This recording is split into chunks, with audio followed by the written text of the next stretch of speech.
Welcome students. Applied physics 1 की class में आज हम देखेंगे अप्लाइड फिजिक्स 1 का सिलेबस।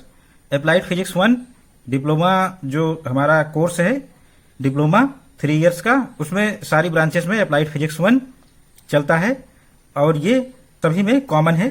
तो इसका सिलेबस आइए हम देखते हैं। सिलेबस से पहले हम इस पेपर के बारे में, अप्लाइड फिजिक्स 1 पेपर के बारे में कुछ डिटेल्स देखते हैं, फिर सिलेबस देखेंगे। तो अप्लाइड फिजिक्स 1 का पेपर ये common to all engineering branches, यानी ये सभी ब्रांचेस में कॉमन है अप्लाइड फिजिक्स 1 पेपर। इस पेपर में थियरी पार्ट है। थियरी पार्ट में हमारा जो सिलेबस है, उस पूरे सिलेबस से क्वेश्चन जो पूछे जाएंगे वो 50 नंबर के, यानी 50 नंबर का इस सेमेस्टर 1 में जो पेपर होगा वो 50 नंबर का क्वेश्चन पेपर इस सेमेस्टर के अंत में जब एग्जाम होगा तो उसमें 50 नंबर का क्वेश्चन पूछा जाएगा और जिसमें से मिनिमम मार्क्स हमारे 17 आने अनिवार्य है। तो 50 नंबर का पेपर होगा इस पूरे सिलेबस से, अप्लाइड फिजिक्स 1 के सिलेबस से, और 17 नंबर पाना अनिवार्य है। और साथ ही साथ इस पेपर के अलावा पूरे जो सेमेस्टर में पढ़ाई होगी उस पढ़ाई में 20 नंबर के सेशनल हैं, यानी सैद्धांतिक अंक हैं। तो ये 20 नंबर के जो सैद्धांतिक अंक हैं ये भी उतने ही महत्वपूर्ण हैं। स्टूडेंट को इसमें मैक्सिमम गेन करना चाहिए। तो ये 20 नंबर जो सेशनल हैं इसमें बहुत सारी एक्टिविटीज इन्वॉल्व होती हैं। तो जो परसेंटेज वाइज डिस्ट्रीब्यूशन है इसका, पहले आता है अटेंडेंस। तो अटेंडेंस जिसकी जितनी ज्यादा रहेगी क्लास में वो उतना ही ज्यादा अंक इसमें गेन करेगा। और दूसरे नंबर पर डिस्ट्रीब्यूशन होगा इसका अटेंडेंस के बाद असाइनमेंट।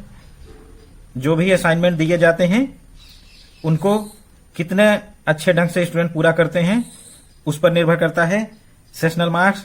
और साथ ही साथ जो टेस्ट, क्लास टेस्ट लिए जाते हैं, मंथली टेस्ट 1, 2, 3 जितने भी टेस्ट लिए जाएंगे उसमें से बेस्ट ऑफ 2 जो टेस्ट होते हैं उसमें से बेस्ट ऑफ 2 के मार्क्स का एवरेज लिया जाता है और इसके बाद इन सभी को ऐड करके मार्क्स को और फिर 20 से नॉर्मलाइज करते हैं। तो इस तरह से ये हमारा जो सेशनल है वो 3 भागों में बटा हुआ है।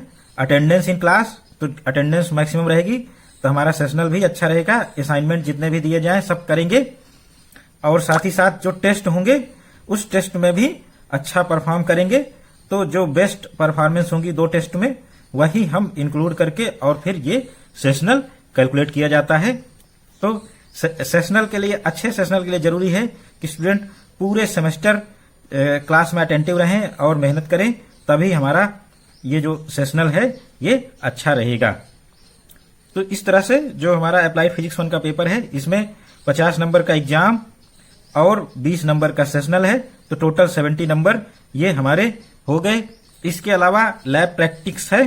लैब प्रैक्टिकल में यहाँ थियरी में लगभग 12 प्रैक्टिकल हैं सिलेबस में, जिसमें से 6 एक्सपेरिमेंट करने होते हैं पूरे सेमेस्टर के दौरान। तो उनके जो एग्जाम होगा लैब का वो इस सेमेस्टर के लास्ट में 20 नंबर का एग्जाम होगा। तो जो फिजिक्स अप्लाइड फिजिक्स 1 प्रैक्टिकल है वो 20 नंबर का एग्जाम होगा और साथ ही साथ 10 नंबर का सेशनल यानी इंटरनल मार्किंग है। तो ये जो 10 नंबर का है ये इंटरनल यानी आंतरिक मार्किंग है। ये जो भी लैब कराते हैं ये वो मार्क्स प्रोवाइड करते हैं। तो इसका भी बेसिक वैसे ही है लगभग। तो आपने लैब में अटेंडेंस कितनी है, अटेंडेंस इन लैब ये 10 मार्क्स डिस्ट्रीब्यूटेड होते हैं अटेंडेंस इन लैब। और इसके अलावा परफॉर्म्ड एक्सपेरिमेंट, कितने एक्सपेरिमेंट स्टूडेंट ने परफॉर्म किए, इस बात पर निर्भर करता है ये 10 नंबर में से कितना गेन होगा। और अगर उन्होंने कोई टेस्ट लिया तो उस टेस्ट का भी मार्क्स के बेसिस पर हम ये हमारा सेशनल कैलकुलेट होगा। तो इस तरह से जो अप्लाइड फिजिक्स की लैब है वो लैब 20 मार्क्स की है। इसका एग्जाम हमारा 20 मार्क्स का होगा, वो भी सेमेस्टर के लास्ट में, सेमेस्टर के अंत में, सेमेस्टर 1 के। और फिर 10 मार्क्स का सेशनल, ये पूरे सेमेस्टर में जो स्टूडेंट्स का परफॉर्मेंस है उस पर निर्भर करता है। किन किन बातों पर निर्भर करता है? अटेंडेंस इन लैब, लैब में कितनी अटेंडेंस है इस बात पर निर्भर होती है। परफॉर्म्ड एक्सपेरिमेंट, यानी स्टूडेंट ने कितने एक्सपेरिमेंट परफॉर्म किए हैं इस बात पर निर्भर करता है। और फिर अगर टेस्ट लिया गया है तो टेस्ट में से जो परफॉर्मेंस निकल के आएगी उसके आधार पर परसेंटेज वाइज कैलकुलेशन होता है। तो इस तरह से out of 10 sessional marks, internal marks दिए जाते हैं लैब के लिए। तो इस तरह से ये हमारा होल डिस्ट्रीब्यूशन हो गया अप्लाइड फिजिक्स 1। तो अप्लाइड फिजिक्स 1 में थियरी 50 नंबर की और सेशनल 20 नंबर का, और साथ ही साथ लैब में 20 नंबर का प्रैक्टिकल ये एग्जाम कराया जाएगा, और फिर 10 नंबर का इंटरनल मार्किंग, यानी जिसको सेशनल हम कहते हैं लैब का, वो होता है। इसके बाद हम देखते हैं कि जो हमारा थियरी पेपर है वो उसका कंस्ट्रक्शन कैसे होता है। जो हमारा 50 नंबर का थियरी पेपर का एग्जाम होता है सेमेस्टर के लास्ट में, मेन एग्जाम, वो कैसे होगा। उसमें 5 सेक्शन होते हैं। तो 5 सेक्शन में यानी 5 क्वेश्चन में पहला क्वेश्चन जो होता है उसमें 13 पार्ट्स होते हैं, 12 पार्ट्स होते हैं। पहले क्वेश्चन में 12 पार्ट्स यानी 12 क्वेश्चन पूछे जाते हैं, जिसमें से कोई 10 करने होते हैं। तो इंटरनल चॉइसेस दी हैं, 2 छोड़ना है, बाकी 10 करने हैं, और 10 को परफॉर्म करने से 1-1 मार्क्स के ये क्वेश्चंस होते हैं। तो 10 मार्क्स पहले क्वेश्चन के मिलेंगे। तो 10 में से क्वेश्चन की मार्किंग होती है। अगर एडिशनल 10 के अलावा भी कर दिए क्वेश्चंस, उसकी कोई मार्किंग नहीं होती है और वो एक्स्ट्रा अटेम्प्टेड में लिख दिया जाता है। तो इस चीज का विशेष ध्यान रखें कि जो 10 क्वेश्चन आ रहे हैं उन्हीं को करें, बाकी छोड़ दें। और इसको करने का तरीका यही है कि पहला पार्ट हमने किया तो इसका आंसर बहुत ज्यादा 1 लाइन या 2 लाइन या 3 लाइन, इससे ज्यादा का क्वेश्चन नहीं पूछा जाता। कभी कभी एक शब्द में ही आंसर निकल के आ जाता है, तो इसका एक्सप्लेनेशन बहुत ज्यादा करने की जरूरत नहीं है। सीधे सीधे हम जैसे ही क्वेश्चन करेंगे फिर इसके बाद थोड़ा सा स्पेस छोड़ देंगे, फिर इसका दूसरा पार्ट करेंगे। कोशिश करेंगे कि क्वेश्चन 1 के जो 10 पार्ट्स हैं वो सीरियल से हों, यानी एक ही जगह हों। ये नहीं कि ये 1 कर लिया फिर इसके बाद क्वेश्चन नंबर 2 कर लिया फिर इसका दूसरा पार्ट करें। इस तरह से ये मार्क्स सही से नहीं मिलेंगे, फिर उसमें एग्जामिनर को बहुत परेशानी होती है। तो सभी स्टूडेंट्स इस बात का ध्यान रखेंगे कि क्वेश्चन नंबर 1 के जितने भी पार्ट्स हैं सब एक जगह करने चाहिए। ठीक, इसके इंटरनल पैटर्न में फेर बदल कर सकते हैं। 1 के बाद 5 कर सकते हैं, 5 के बाद 2 कर सकते हैं, 3 या 10, इस तरह से कर सकते हैं, लेकिन सब क्या कहते हैं एक ही साथ किए रहें, ताकि हमारा जो मार्क्स है वो एक साथ चढ़ जाए। और ये नहीं कि सारे क्वेश्चन एक दूसरे से इंटरमिक्स हो जाएं, पता ही नहीं चले कि क्वेश्चन कितने क्वेश्चन हमने किए और एग्जामिनर भी देख ना पाया, और क्वेश्चन किए थे 10 पूरे 10 पार्ट्स किए थे और मार्क्स मिले 8 के ही।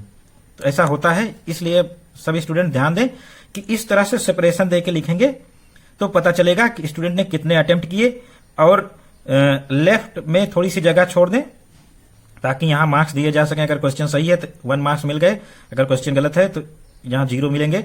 इस तरह से सब लेफ्ट में थोड़ा सा स्पेस छोड़ेंगे ताकि मार्क्स दिए जा सकें। क्वेश्चन के ऊपर मार्क्स नहीं दिए जाते हैं, आंसर के ऊपर मार्क्स केवल लेफ्ट साइड में जो जगह छुटी रहती है वहां दिया जाता है। तो इस तरह से समराइज कर देते हैं। क्वेश्चन 1 हमारा 1-1 नंबर के 12 क्वेश्चंस दिए रहते हैं, जिसमें से 10 करने होते हैं। तो इस तरह से 10 नंबर का हमारा क्वेश्चन 1 हो गया। फिर इसके बाद क्वेश्चन 2 पर आते हैं। क्वेश्चन 2 जो होता है ये हमारा क्वेश्चन 2 में 2-2 मार्क के क्वेश्चन होते हैं, यानी 2-2 नंबर के क्वेश्चन होते हैं। और ये टोटल 7 क्वेश्चंस दिए जाते हैं, 7 में से कोई भी 5 करने होते हैं। तो इस तरह से 5 क्वेश्चन करेंगे तो ये भी 10 मार्क्स का हो गया। तो इस तरह से क्वेश्चन 1 भी 10 मार्क्स का है, क्वेश्चन 2 भी 10 मार्क्स का है। और इसमें क्वेश्चन 2 में इंटरनल चॉइसेस दी हुई हैं, तो कोई 2 छोड़ देंगे, बाकी 5 कर लेंगे जो आ रहे हैं। तो इस तरह से ये क्वेश्चन 2 हमारा कंप्लीट होगा। और क्वेश्चन 2 में बहुत ज्यादा 1 या 2 पैराग्राफ या 3 पैराग्राफ, बहुत ज्यादा लिखने की जरूरत नहीं है, इतने में ही आंसर आ जाएगा। क्वेश्चन पढ़ेंगे और उसका सोल्यूशन देंगे, जो पूछा जा रहा है एग्जैक्ट वही आंसर देंगे। क्वेश्चन 2 के बाद क्वेश्चन 3 में 5-5 नंबर के क्वेश्चंस होते हैं, 5 मार्क्स। तो ये 5 मार्क्स के क्वेश्चन 3 दिए जाते हैं, इसमें से कोई 2 करने होते हैं और 5 मार्क्स के हो गए।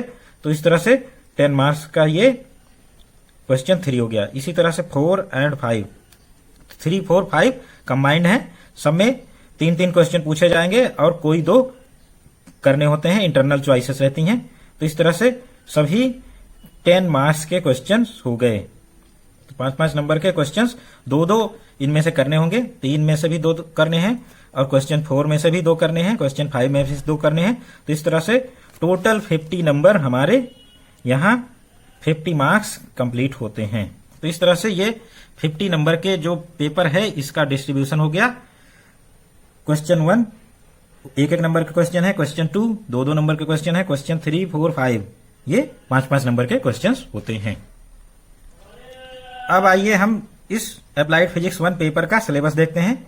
इसमें 7 सेगमेंट्स में यानी 7 यूनिट्स में ये सिलेबस डिवाइड किया गया है अप्लाइड फिजिक्स 1 का। 7 सेगमेंट्स इस प्रकार हैं।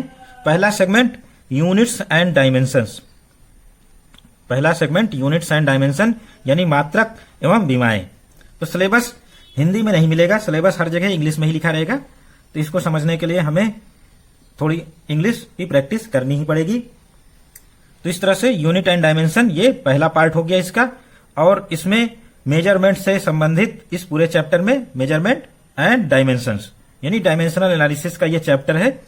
और डायमेंशंस के एप्लीकेशंस, उपयोग, डायमेंशन के उपयोग या अनुप्रयोग ये सिलेबस में है और यही मुख्यतः है। और इस पे न्यूमेरिकल्स और क्वेश्चंस पूछे जाते हैं।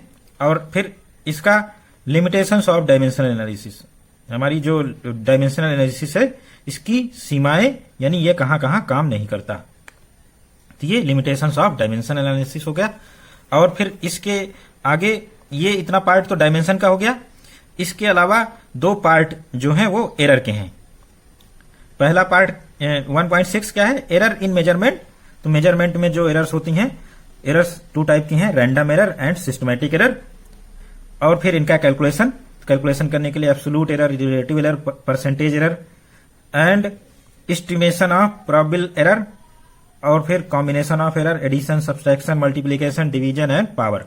इस तरह से मापन में होने वाली त्रुटियां, मापन में जब भी हम मापन करेंगे तो कितनी त्रुटि या कितनी एरर आ रही है हमारे मापन में, उसको भी कैलकुलेट करना है, तभी हमारा मेजरमेंट कंप्लीट होता है।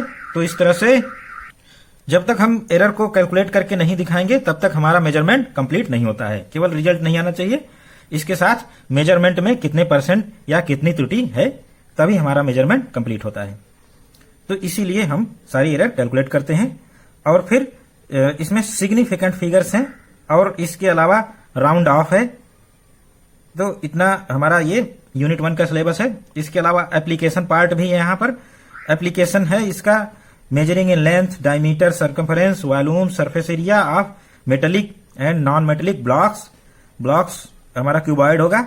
Wires cylindrical, pipe hollow cylindrical हैं एंड एटलीस्ट 2 ऑफ ईच। तो इस तरह से ये हमारा पहला पार्ट यानी ये जो सिलेबस है 7 सेगमेंट में इसका पहला सेगमेंट कंप्लीट होता है। दूसरा सेगमेंट यहां पर हम देखेंगे। दूसरे सेगमेंट में इसका टाइटल है फोर्स एंड मोशन। तो ये इसको कह सकते हैं दूसरा चैप्टर, फोर्स एंड मोशन, बल एवं गति। तो फोर्स एंड मोशन हमारा इसमें इसका जो पार्ट है पहला 2.1 स्केलर एंड वेक्टर क्वांटिटीज। तो ये क्वांटिटीज पर हमारा ये पहला पार्ट हो गया। तो स्केलर एंड वेक्टर क्वांटिटीज, इसमें वेक्टर और रिप्रेजेंटेशन ऑफ वेक्टर, इसके अलावा types of vector, resolution of vector, addition and subtraction of vector, parallelogram and triangle law of vector addition, यानी इसके नियम है 2, triangle law and parallelogram law. इसके केवल स्टेटमेंट पढ़ने हैं, प्रूफ में नहीं आना है। Scalar product and vector product, फिर इसके बाद resolution of vector and its application to lawn roller. ये इतना पार्ट 2.3 तक वेक्टर पार्ट है और ये बहुत महत्वपूर्ण है। ये आगे चलकर हमें सभी ब्रांचेस में, मैकेनिकल, इलेक्ट्रिकल इत्यादि में ये काम देगा। तो इसको अच्छे से देख लेंगे। फिर इसके बाद हमारा फोर्स पर आ जाता है। फोर्स यानी बल, momentum and statement derivation of linear, conservation of linear momentum and recoil of gun. Impulse and its application, यानी जिसको हम आवेग कहते हैं, उसका भी ये इसमें है जिक्र।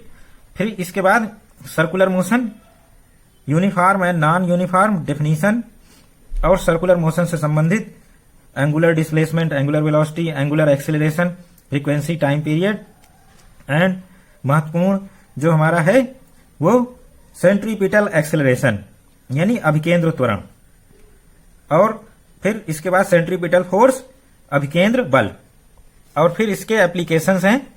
इस सेंट्रीपिटल फोर्स का एप्लीकेशन जो होगा बैंकिंग ऑफ रोड, यानी सड़क के किनारों पर जहां मोड़ होता है, मोड़ की तरफ ढलान किया जाता है, और इसी तरह से रेल की पटरियों में भी मोड़ की तरफ ढलान किया जाता है, और मोड़ से जो दूर सिरा होता है उसको थोड़ा सा ऊंचा कर देते हैं, इसको कहते हैं banking of road. Bending of cyclist, तो सभी जानते हैं जब भी साइकिल को मोड़ना हो तो हम मोड़ की तरफ साइकिल को झुका लेते हैं, तो उसका भी रीजन यहाँ है। प्रिंसिपल ऑफ सेंट्रीफ्यूग, यहाँ सेंट्रीफ्यूगल फोर्स यानी अपकेंद्र बल, सेंट्रीफ्यूगल फोर्स यानी अपकेंद्र बल का उपयोग किया जाएगा, और प्रिंसिपल ऑफ सेंट्रीफ्यूग ये पढ़ाया जाएगा। फिर देखते हैं application of various forces in left crane and larger steam engine and turbine, ये एप्लीकेशन पार्ट है। फिर इसके बाद तीसरा चैप्टर है वर्क, पावर एंड एनर्जी। तो 2 चैप्टर्स हो गए। तीसरा chapter work, power and energy यानी कार्य शक्ति और ऊर्जा। तो इसमें 3.1 है वर्क एंड इट्स यूनिट, और फिर इसके बाद example of zero work, positive work, negative work, conservative forces and non conservative forces, ये इतना पार्ट वर्क का हो गया। फिर इसके बाद फ्रिक्शन का आता है यानी घर्षण, modern concept of friction, types, laws of limiting friction, coefficient of friction and its application to engineering, ये फ्रिक्शन का हो गया। Work done in moving object on horizontal plane, inclined plane, for rough and plane surfaces with applications. तो कोई भी object inclined plane या horizontal plane पर फिसल रही है, स्लिप कर रही है या चल रही है, तो उसके द्वारा कितना वर्क डन होगा, तो ये निकाला जाएगा इसमें। फिर इसके बाद 3.4 एनर्जी एंड इट्स यूनिट्स।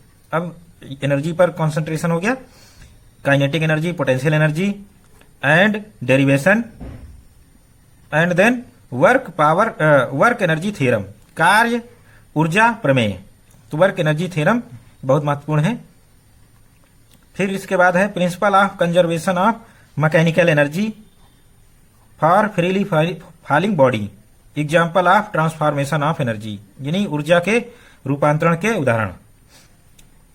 ये दोनों 3.4, 3.5 एनर्जी पर बेस्ड हैं। फिर इसके बाद पावर पर आ गया, power and its unit, calculation of power in numerical problem, application of friction in brake system of moving vehicle, bicycle, scooter, car, train इत्यादि। तो इस तरह से 3.7 क्या हो गया, एप्लीकेशन ऑफ फ्रिक्शन। तो यानी जो फ्रिक्शन है ये हर जगह लाभकारी है, और इसके लाभ क्या है, ब्रेकिंग सिस्टम में हमारा जो भी मोशन होती है वो ड्यू टू फ्रिक्शन ही होती है, विदाउट फ्रिक्शन नो मोशन। तो विदाउट फ्रिक्शन स्लाइडिंग हो सकती है, फ्रिक्शन से मोशन होती है, और इस मोशन फ्रिक्शन का हम ब्रेक में कैसे यूज करते हैं, तो ये application of friction in brake system.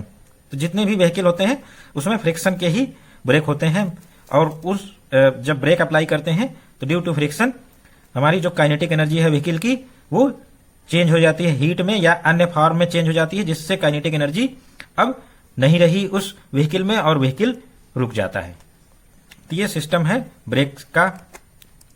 फिर चौथा पार्ट यानी चौथा चैप्टर रोटेशनल मोशन, घूर्णन गति। तो चौथा चैप्टर घूर्णन गति है, इसको देख लेते हैं इसमें क्या क्या है।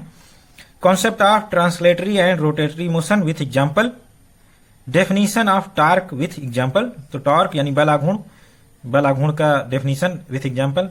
एंगुलर मोमेंटम, कोणीय संवेग, conservation of angular momentum and its example, movement of inertia, its physical significance. Movement of inertia बहुत लंबा चलेगा। Radius of gyration of rigid body, theorem of parallel and perpendicular axis, statement only. तो ये parallel and perpendicular axis जो theorem है movement of inertia के लिए, इनके स्टेटमेंट सिलेबस में है, प्रूफ करने की कोई जरूरत नहीं। Movement of inertia of rod, तो ये बॉडीज दी गई हैं, rod, disc, ring, sphere, hollow and solid दोनों। इनके फार्मूले यानी मूवमेंट ऑफ इनर्शिया के फार्मूले हमें देखने हैं और कॉन्सेप्ट ऑफ फ्लाई व्हील। तो लास्ट में ये कॉन्सेप्ट ऑफ फ्लाई व्हील देखना है। फिर rotational kinetic energy, rolling of sphere on slant plane, यानी इंक्लाइन प्लेन पर हमारे जो स्फीयर है, असल में स्फेरिकल बॉडी है, तो उसकी हमारी रोलिंग देखनी है, कैसे नीचे आएगा। Comparison of linear and rotational motion, तो इसकी कंपैरेटिव स्टडी करनी है, रेखीय गति और घूर्णन गति, यानी अंतर बताना है इसमें। और फिर application of rotational motion in transport vehicle and machine, तो हर जगह जहां भी ट्रांसपोर्टेशन होता है वहां रोटेशनल मोशन, यानी पहिए चलते हैं तो वो रोटेट करके ही चलते हैं, 30 रोटेशनल मोशन का हमारा एप्लीकेशन यहां पर होता है। फिर इसके बाद 5वां chapter, motion of planets and satellite, यानी ग्रहों की गति, ग्रहों तथा उपग्रहों की गति। तो इस चैप्टर में हम देखते हैं ग्रेविटेशनल फोर्स, यानी गुरुत्वाकर्षण बल, केपलर के नियम, केपलर्स लॉज, और फिर acceleration due to gravity and its variation, यानी जो स्मॉल जी लिखते हैं, एक्सेलरेशन ड्यू टू ग्रेविटी, गुरुत्वीय 9.8 मीटर पर सेकंड, वही है। और इसका वेरिएशन, अर्थ सरफेस पर इसका वेरिएशन कैसे होगा, अर्थ सरफेस से ऊपर जाएंगे तब क्या वेरिएशन होगा, और नीचे जाएंगे तब क्या होगा। और फिर इसके बाद gravitational potential and gravitational potential energy, तो गुरुत्वीय विभव और गुरुत्वीय विभव ऊर्जा। इसके बाद motion of satellite, orbital velocity, time period of satellite, total energy and binding energy of satellite, escape energy and escape velocity.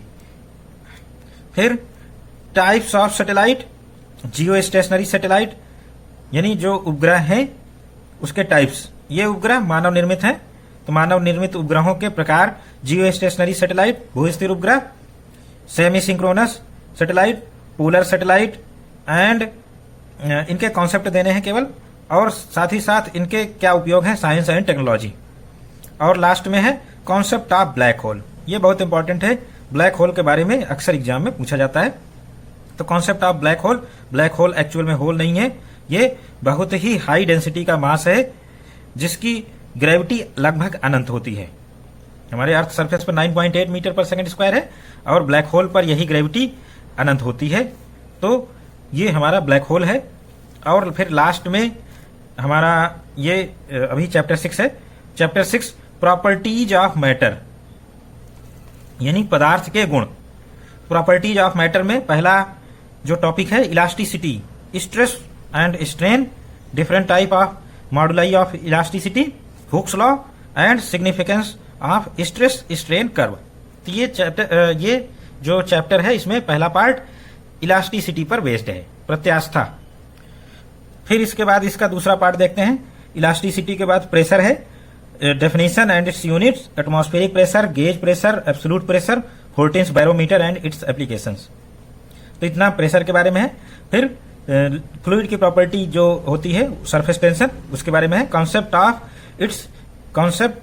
Of surface tension and its unit, angle of contact, capillary action, determination of surface tension from capillary rise method, applications of surface tension, effect of temperature and impurity on surface tension, यानी effect of surface tension on increasing temperature और increasing impurity. Next viscosity, तो ये चौथा part इसमें viscosity पर है, viscosity and coefficient of viscosity. Terminal velocity, Stokes law and effect on viscosity, application of hydraulic systems. फिर इसके बाद ये हो गया हमारा विस्कोसिटी, और इसके बाद फ्लूइड मोशन पर है last topic, concept of fluid motion, यानी द्रव गति, तो तरल गति या द्रव गति, streamline flow and turbulent flow, Reynold number, equation of continuity, यानी सततता का सिद्धांत, जो इंटर करके आए हैं वो पढ़े होंगे। और फिर बर्नौलीज थ्योरम, बर्नौली का प्रमेय एंड देयर एप्लीकेशन। ये इतना पार्ट हमारा चैप्टर 6 में है। अब लास्ट चैप्टर हम देखते हैं, chapter 7। Chapter 7 heat and thermodynamics, ऊष्मा और ऊष्मागतिकी। ऊष्मा और ऊष्मा की गति ऊष्मागतिकी कहलाती है। तो इस तरह से हीट एंड थर्मोडायनेमिक्स। तो जो हमारा हीट है उसमें क्या क्या टॉपिक्स हैं, difference between heat and temperature. तो हीट और टेम्परेचर में काफी डिफरेंस होता है, तो ये डिफरेंस हमारा यहां पर होगा। मोड्स ऑफ हीट ट्रांसफर, यानी जो हीट है वो किन किन तरीके से एक मीडियम से दूसरे मीडियम में जाएगी, यानी एक पदार्थ से दूसरे पदार्थ में कैसे जाएगी। 3 ही मेथड होते हैं, कंडक्शन चालन, कन्वेक्शन संवहन, रेडिएशन विकिरण। तो यही 3 मेथड हैं, ये इन 3 मेथड के बारे में पढ़ा जाएगा। और जो हमारा ये चैप्टर है ये कंडक्शन पर ही आधारित है। तो different scale of temperature and their relationship, तो जो टेम्परेचर के स्केल्स होते हैं, degree Celsius, degree Fahrenheit, kelvin, ये सभी टेम्परेचर स्केल यहां पर विथ रिलेशन पढ़ाए जाएंगे। Expansion of solids, liquid and gases, expansion of solid, liquid and gases, यानी ऊष्मा पाकर ये कैसे फैलेंगे इसके बारे में है। Coefficient of linear surface and cubical expansion and their relation, तो इस तरह से ये जो कोफिशिएंट है, linear surface and cubical expansion coefficient, इनके बीच में रिलेशन। फिर इसके बाद टॉपिक है heat conduction in metal rod, heat conduction in metal rod, temperature gradient and concept of coefficient of thermal conductivity, uses and effect of heat conduction in daily life. किस तरह से कंडक्शन मेथड हमारे metallic rod में कैसे हो रहा है, इसके बारे में ये पूरा टॉपिक 7.5 है। और इसके बाद 2 प्रोसेस हैं, आइसोथर्मल एंड एडियाबैटिक प्रोसेस, यानी समतापी या तथा रुद्धोष प्रक्रम, समतापी तथा रुद्धोष प्रक्रम है। और फिर जीरोथ लॉ, तो ऊष्मागतिकी के नियम है। जीरोथ लॉ ऊष्मागतिकी का 0वां नियम, फर्स्ट लॉ ऊष्मागतिकी का प्रथम नियम, सेकंड लॉ ऑफ थर्मोडायनेमिक्स ऊष्मागतिकी का द्वितीय नियम। ये तीनों नियम यहां सिलेबस में है। हीट इंजन कॉन्सेप्ट ओनली है, हीट इंजन, और ऊष्मा इंजन के बाद कार्नो इंजन, तो ये कार्नो साइकिल, आदर्श ऊष्मा इंजन जिसको कहते हैं, ये भी सिलेबस में है। और फिर इसका लास्ट टॉपिक देखते हैं, applications of various systems in thermometry in refrigeration and air conditioning. तो ये एप्लीकेशन पार्ट है थर्मोडायनेमिक्स का रेफ्रिजरेशन एंड एयर कंडीशनिंग में। तो इस तरह से ये सिलेबस हमारा 7 चैप्टर्स या 7 यूनिट्स में कंप्लीट होता है। तो पूरे डिटेल्ड सिलेबस सेमेस्टर 1 में पढ़ना होगा और सारे चैप्टर से क्वेश्चन पूछे जाएंगे। तो सभी चैप्टर्स तैयार करने पड़ेंगे स्टूडेंट्स को, तभी यहां पर अच्छे मार्क्स आएंगे। तो पूरे सिलेबस की स्टडी करने पर अच्छे मार्क्स आने की पूरी संभावना है। अब फिर इसके बाद लैब में क्या एक्सपेरिमेंट होंगे उसके लिए हम देखते हैं। तो यहां लैब में जो प्रैक्टिकल हैं 10 एक्सपेरिमेंट दिए गए हैं, 10 एक्सपेरिमेंट, जिसमें से कोई 6 परफॉर्म करने हैं। तो इस तरह से 10 एक्सपेरिमेंट में से कोई 6 परफॉर्म करने हैं। तो ये एक्सपेरिमेंट्स क्या क्या हैं? To find radius of wire and its volume and maximum permissible error in these quantities by using both vernier callipers and screw gauge. तो 2 एपरेटस हैं, वर्नियर कैलिपर्स और स्क्रू गेज। इसकी सहायता से किसी भी तार का आयतन निकालना है इन दोनों की सहायता से, और साथ ही साथ मैक्सिमम पॉसिबल एरर कैलकुलेट करनी है इस आयतन को निकालने में। फिर इसके बाद to find value of acceleration due to gravity on earth surface by using simple pendulum. तो सिंपल पेंडुलम है हमारे पास, उसका एक्सपेरिमेंट करना है। सिंपल पेंडुलम की सहायता से अर्थ सरफेस पर एक्सेलरेशन ड्यू टू ग्रेविटी यानी स्मॉल जी की वैल्यू कैलकुलेट करनी है। ये स्मॉल जी अर्थ सरफेस यानी अर्थ के कारण उत्पन्न हुआ है अर्थ सरफेस पर, तो इसकी वैल्यू 9.8 मीटर पर सेकंड स्क्वायर होती है। पृथ्वी के कारण उत्पन्न होता है ये, तो इसकी वैल्यू हमें सिंपल पेंडुलम की सहायता से निकालनी होगी। Experiment 3 to determine radius of curvature convex mirror and concave mirror by spherometer. तो यहां पर स्फेरोमीटर एक एपरेटस है। इस एपरेटस की सहायता से जो कॉन्वेक्स मिरर दिया है और कॉन्केव मिरर दिया है, इसका रेडियस ऑफ कर्वेचर यानी वक्रता त्रिज्या मापनी है। तो 2 मिरर्स कॉन्वेक्स और कॉन्केव दिए गए हैं, इसकी वक्रता त्रिज्या इस फेरोमीटर की सहायता से ज्ञात करनी है। फिर चौथा experiment to verify parallelogram law of forces, यानी समांतर बलों के समांतर चतुर्भुज नियम का सत्यापन करना है। 5वां एक्सपेरिमेंट है to study conservation of energy of ball और cylinder rolling down and inclined plane. तो इंक्लाइंड प्लेन हमारे पास होगा, उस प्लेन से हमें स्टडी करनी है। किसी भी बॉल को नीचे गिराएंगे, उस प्लेन पर रोल कराएंगे और हमारा एनर्जी कंजर्वेशन लॉ अप्लाई ऊपर उसको क्या दिया है, पोटेंशियल एनर्जी ऊपर रखकर प्लेन पर और नीचे रोल करेगा, तो जो मैक्सिमम काइनेटिक एनर्जी गेन करेगा दोनों हमारी इक्वल हैं कि नहीं है। तो ये कंजर्वेशन ऑफ एनर्जी प्रूव हो जाएगा। Experiment 6, to find movement of energy of flywheel about its axis of rotation. तो फ्लाई व्हील का मूवमेंट ऑफ इनर्शिया कैलकुलेट करना है। 7 number, to determine atmospheric pressure at a place using 14 barometer. 14 barometer लगभग 1 metre लंबा ये barometer होता है। ये वॉल माउंटेड होता है, वॉल पर लगा होता है। हमें बस उसमें सेटिंग करके रीडिंग पढ़ के सीधे सीधे P इक्वल टू एच रो जी यानी HDG कहें या एच रो जी, उसी फार्मूले से प्रेशर कैलकुलेट कर लेना है, atmospheric pressure. 8 number, determine viscosity of glycerine by Stokes method. तो स्टोक फार्मूले का उपयोग करके हम विस्कोसिटी ऑफ ग्लिसरीन, जो हमारा लिक्विड है ग्लिसरीन, उसका कोफिशिएंट ऑफ विस्कोसिटी कैलकुलेट करना है। इस मेथड से हम जो हमारे ट्रांसपेरेंट लिक्विड हैं उन्हीं का विस्कोसिटी कैलकुलेट कर सकते हैं। तो यहां पर ग्लिसरीन दिया गया है, ग्लिसरीन ये ट्रांसपेरेंट है, तो इसका हम कैलकुलेट कर सकते हैं। To next experiment 9, to determine coefficient of linear expansion of metal rod. तो हमारा जो मेटल रॉड है इसका coefficient of linear expansion calculate करना है। ये पूरा सेटअप होता है, उस सेटअप को हम चलाकर ये कोफिशिएंट ऑफ लीनियर एक्सपेंशन उस रॉड का कैलकुलेट कर सकते हैं। Last experiment, to determine force constant of spring using Hooke's law. तो हुक के नियम की सहायता से किसी भी दिए गए स्प्रिंग का बल नियतांक ज्ञात करना है। तो ये बहुत ही सिंपल एक्सपेरिमेंट है। तो हम जो स्प्रिंग हमारी है, स्प्रिंग के साथ पैन लगा होता है नीचे, उस पैन पर मासेस रखते जाते हैं और स्प्रिंग की लंबाई में जो वृद्धि होती है वो कैलकुलेट करते रहते हैं हर बार। तो इस तरह से हमारा फोर्स कांस्टेंट या स्प्रिंग का बल नियतांक कैलकुलेट हो जाता है इजीली। तो ये 10 एक्सपेरिमेंट सिलेबस में है, इसमें से कोई भी 6 परफॉर्म करने होते हैं। तो स्टूडेंट सभी लैब में अटेंटिव रहेंगे। जो भी स्टूडेंट लैब में अटेंटिव रहेगा उसको अच्छे सेशनल मार्क्स मिलेंगे ही, साथ ही साथ एक्सपेरिमेंट जो हमारी लैब होगी, लैब का एग्जाम, उसमें भी काफी सहायता मिलेगी और वो अच्छे मार्क्स गेन कर सकते हैं। तो ये हमारा अप्लाइड फिजिक्स 1 का होल सिलेबस है, थियरी प्लस लैब। तो इस तरह से हमारे पास 70 नंबर लगभग थियरी हो गई और 30 नंबर का लैब हो गया, इंक्लूडिंग सेशनल मार्क्स।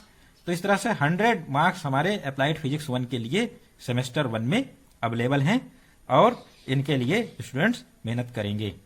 तो आशा है सभी को ये जानकारी पूरी तरह से अच्छी लगी होगी और सभी जिज्ञासाएं लगभग पूरी हो गई होंगी। फिर भी अगर कोई रह जाती है तो उसको भी बताया जाएगा।